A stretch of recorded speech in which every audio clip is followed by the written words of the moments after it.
In one of my latest videos, I have shown you my personal setup for 4 buttons in my Model Y Juniper, but today I'm gonna show you how I've set up my sexy knob inside the same car and how I use it on a daily basis. I have set up 3 screens for the sexy knob, and the first one is typically for all the actions that I use when the car is parked. For instance, when I enter the car, the first thing I always want to do is control my air vent and the temperature inside the car. I also usually use the glove box and the dome lights. However, I have programmed the middle button to put the car in reverse every single time I press it. I always park going forward, so that's why this button is super convenient for me. Just by tapping it, I put the car into reverse. And straight after it goes into reverse, the screen changes from number 1 to number 3, and that's the screen where I have assigned the features that I use when driving backwards, such as turning on my hazard lights, folding my mirrors, and also enabling my rear fog lights, which help me get better visibility in darker places at night.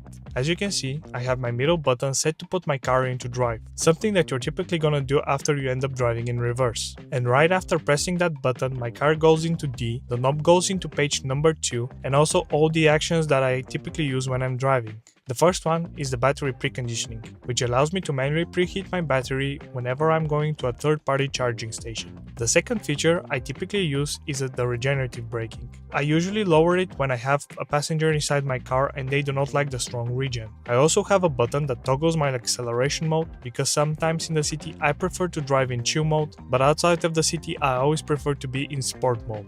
I also control the fan speed, as a typical person would, as well as the cabin temperature, the two things that you always play around it when you're driving, especially on longer trips. Well, there you have it. You saw my personal setup for the sexy knob inside my Model Y Juniper. Go down to the comments and let me know if you program your knob to correspond with the drive state that you're in, just like I did, or if you are using it manually by rotating the dial left and right.